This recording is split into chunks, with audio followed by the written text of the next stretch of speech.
Chapter 3. She hated leaving Mathis unsupervised. At least Hurtado would keep him in line, to a certain extent. With any luck, those two wouldn't freak out the bin top staff too much. Then again, how much more freaked out could they get? They were used to gunshot wounds, car wreck victims with smashed bones, and severe trauma to internal organs. They were not, however, familiar with deadly pathogens. It was one thing to watch a patient die and struggle to stabilize them, but quite another to do so while worrying you might catch what was killing them.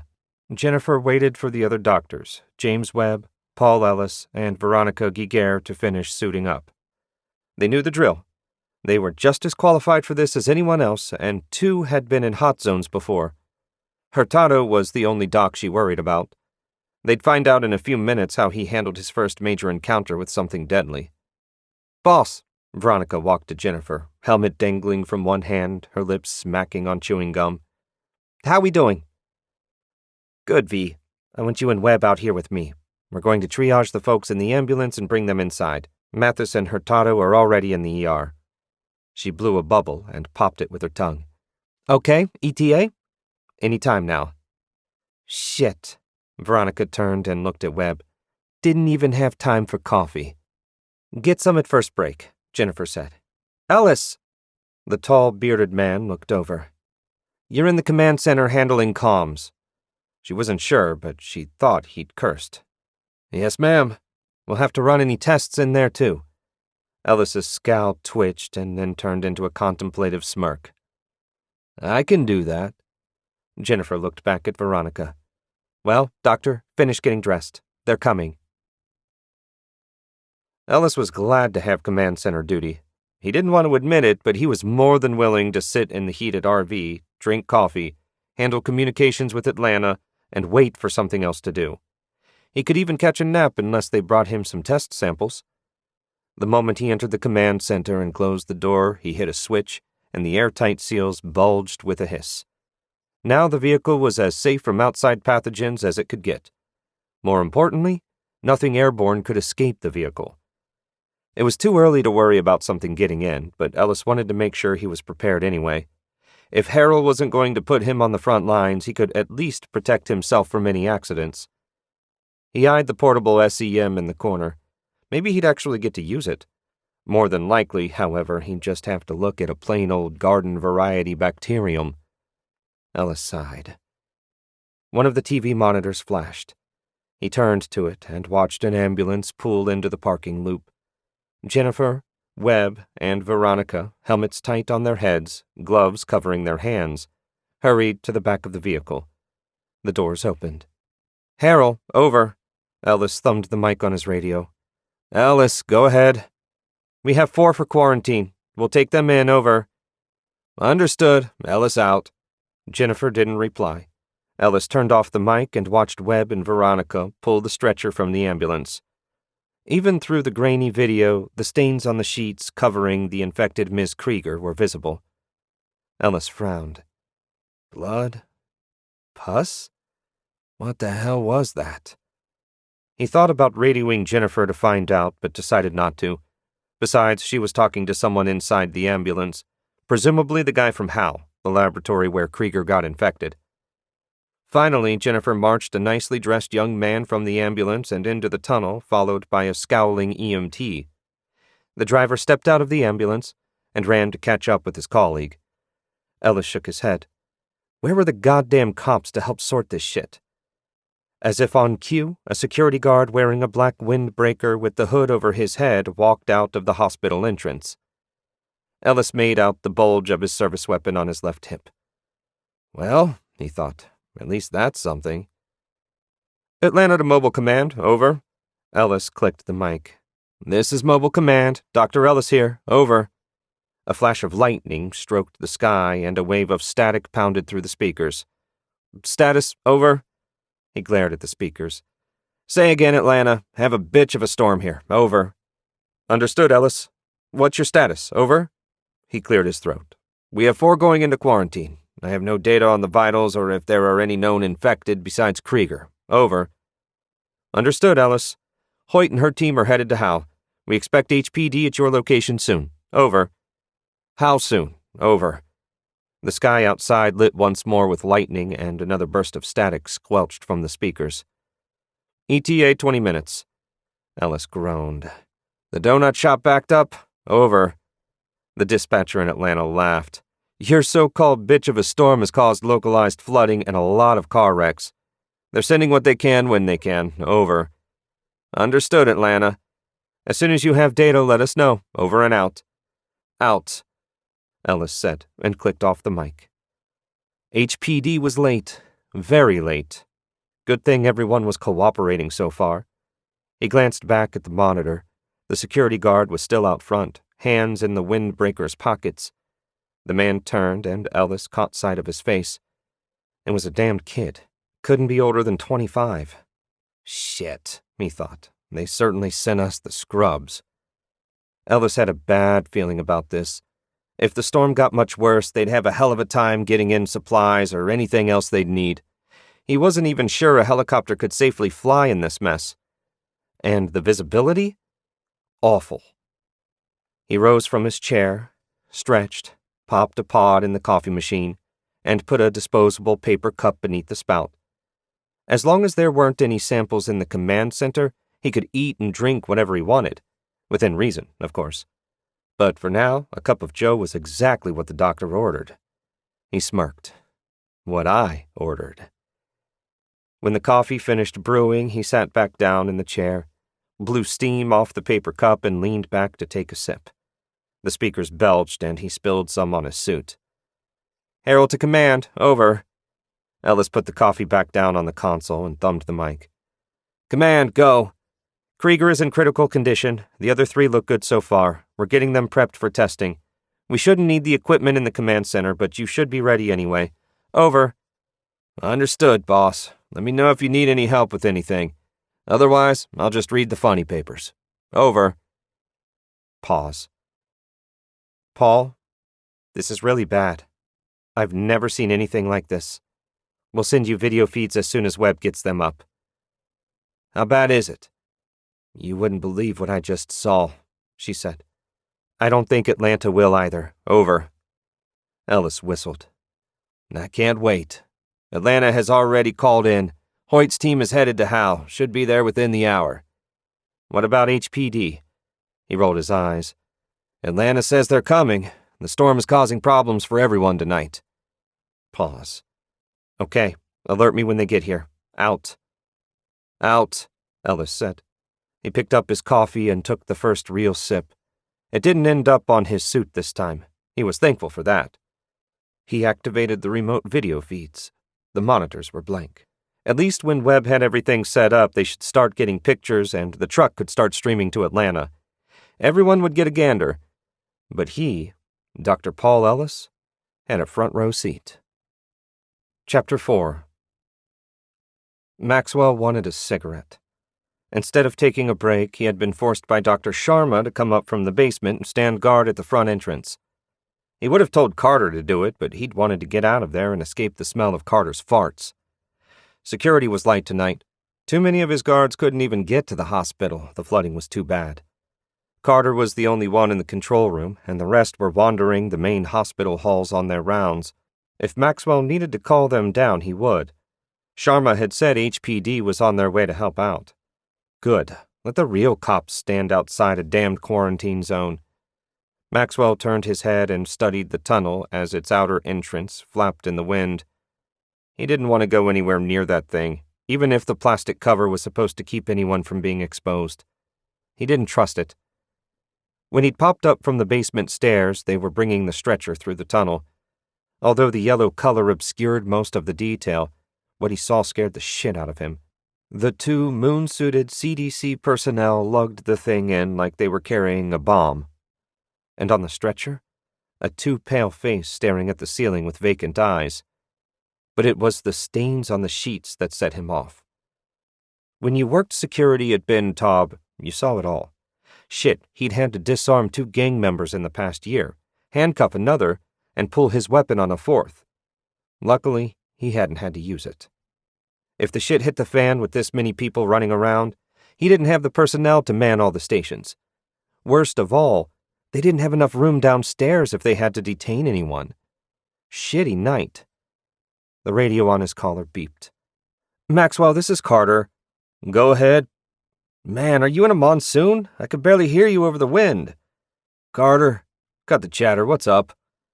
Perry's running late, but he's on his way in. Maxwell grunted. Perry was always running late. The storm just gave him a damned excuse. At least he'd be doing the rounds on floors 5 and 6 and out of the way. As soon as the cops arrive, I'll head back down to control. Understood. Out. A gust of wind blew rain across him, leaving him shivering. Jesus, but this storm was a nightmare. The strobing lights of the ambulance, the command center, and the other CDC van were giving him a migraine. When HPD showed up, he was certain it'd turn into a cluster headache. Just what he needed on a night like tonight. Never gonna let Carter eat Indian food again, he thought. Worst decision ever. Control room is gonna smell like a curry fart for the rest of the goddamn night. Maxwell sighed. Eventually, he had to go back to the basement and wade into that stench. The wind gusted again and ripped his hood back, rain pattering into his closely cropped, curly hair. He reached up and pulled it back down over his head as another shiver racked him. He knew it wasn't exactly freezing, but God damn it, with the humidity, the wind, and the frigid rain, it might as well be 40 degrees. Maxwell cast another longing glance into the ER. Whatever was going on in there best sort itself out soon, or it was going to be a long goddamn night. Chapter 5. Jennifer watched Webb standing over Darren Strange's prone body. The man from Howe had removed his clothes and dressed in the traditional humiliation of a gown and hospital socks. His hair was an untidy corkscrew. Webb held a syringe to Darren's arm, siphoned more blood, and stepped back. He flipped open the curtain and walked out into the room without saying a word. You okay, Mr. Strange? Darren's eyes locked with hers. I'm a pincushion. How much more blood are you going to test? They had a dying woman in the room, 5 doctors in airtight suits, 2 semi-uncooperative EMTs, and Darren Strange. He looked somewhat in shock, although his vitals were good, but he was worried about how much blood they were going to take.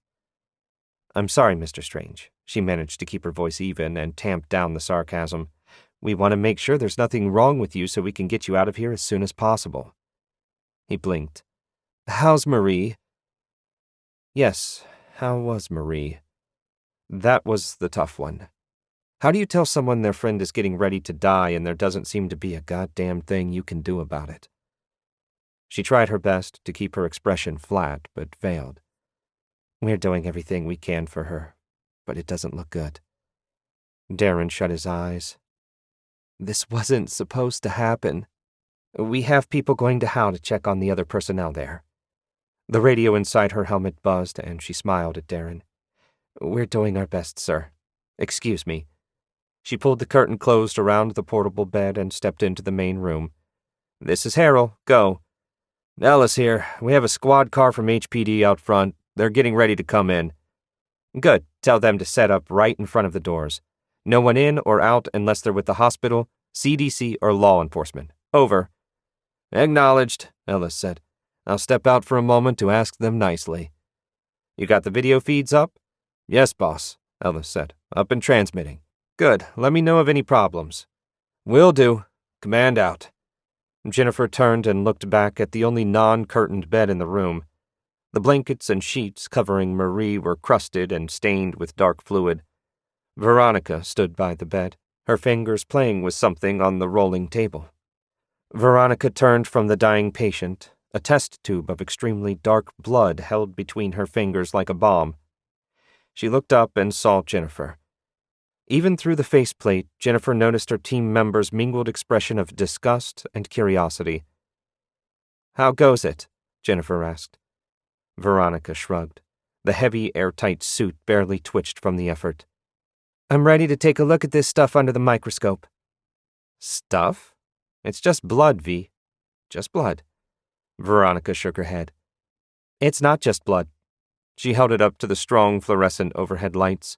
A single bubble burst from the top of the liquid. See that?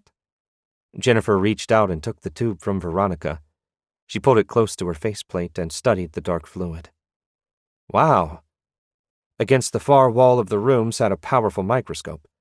The post-Liberia protocols called for every major hospital designated for quarantine operations have at least one. Courtesy of the federal government, of course. Jennifer pointed to it. Let's get this in there, see what we're dealing with. Veronica took the blood sample back from her boss. I'll get it under there, but we may need the SEM after all. Okay, Jennifer said. Take a look. Let me know when you have something. Veronica nodded and headed to the microscope. Jennifer turned and surveyed the room. Webb was running the gleaming centrifuge, the machine whirling several test tubes like a dizzying propeller. The centrifuge whined high for a second and finally spun down. Webb waited for it to stop, and then picked up one of the test tubes. He held it up to the light and frowned. Boss, he called, come take a look at this. She walked to the wall and stood next to him. What have you got? Webb shook the test tube.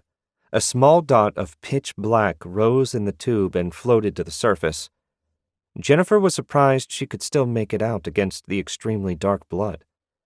A bubble rose from the bottom of the tube and popped at the surface. Shit, Jennifer said. What the hell is doing that? I don't know, boss. He put the test tube in a holder. The plastic stopper kept anything in the tube from getting out, not to mention anything getting in. Think I should try and aspirate it, see if I can get that little black thing out? Let's wait until V gets her sample under the microscope. If that's some sort of virulent bacteria, I don't want to risk it getting out. Webb picked up another test tube, looked at the label, and raised it above his head. The color in the tube was that of normal blood, not as dark as the stuff they'd drawn from Krieger. He rolled it around in the light. It didn't bubble, and there was no black dot floating in it. We'll have to wait for the other tests, of course, but I don't think Mr. Strange and the EMTs are infected. How can you make that assumption? Jennifer asked. He swiveled in the chair and looked up at her. Strange said Marie's symptoms may have started with a cough, fever, and body aches. He pointed at the monitor on the shelf. It showed the temperature of all 4 patients as well as their heartbeats. Marie's was at the top, with Darren's just beneath it. Marie's line was thready, twitchy. Her heart rate was slowing, while Strange's was normal, if a bit fast. The other 3 aren't showing any such symptoms. In fact, if you remove stress response, I think all 3 of them are healthy males. Jennifer nodded. Fine. Great. But don't think for a second that's all we have to go on. She tapped him on the shoulder. Let's run the real diagnostics before we start making conclusions. Okay, Webb said. He swiveled back in the chair and placed the test tube into another machine. Jennifer looked back at Marie Krieger, a.k.a. Patient Zero. Hurtado and Mathis stood over her, Mathis holding a metal disc to her chest. Thick, dark liquid beaded on Marie's skin. Mathis, got anything? He didn't turn around. Only if you like the sound of broken glass and thickening blood. What do you mean? She walked to the bed and stared down. It was much worse than she'd originally thought. Marie's flesh was sweating the viscous fluid. It erupted from her pores, staining both her skin and the cloth coverings. Jesus! Hurtado rubbed a finger gently down Marie's stomach. Her mouth opened in pain, but no sound escaped her throat, and her eyes remained shut. Fluid bubbled out of her skin and followed Hurtado's finger. Boss, what the hell is going on? It's like she's dissolving inside out. I don't know. She gestured at the black ooze. I want a sample. We need to get it under the microscope as soon as possible. See what that stuff is. Swab it, type it, examine it, Mathis muttered. Hurtado didn't move. Mathis tapped him on the shoulder. Hurtado's frightened eyes stared back. Do it, man. Now. Hurtado gave a curt nod and picked up a swab from the table. He pushed it along the groove in the flesh and held it up to the light. A tendril of white vapor rose from the cotton. What the hell? Get that in a test tube right now, Jennifer said. Hurtado's eyes were locked on the swab. He didn't move. Matt, she said in a raised voice. He stiffened and nearly dropped it. He turned to her, eyebrows raised. Get your shit together, Matt. Put it in a test tube. Yes, Yes, doctor. He grabbed one of the tubes from the table, dropped the swab in, and capped it with a rubber gasket. Back to Webb? Yeah, hurry. More tendrils of white vapor rose from the blackened swab. Hurtado walked away from the bed. Mathis turned to her. What the hell is going on, Jennifer? This ain't right. Vapor, black fluid dribbling out of flesh, thickening blood. I don't know. Continue stabilizing her. Mathis blanched. I have to pee. She rolled her eyes. Christ, Mathis. I'll get Veronica over here. The EKG stopped its familiar slow bounce and tone, flatlined, and then started up again. Hurry up. But I don't think it's going to matter.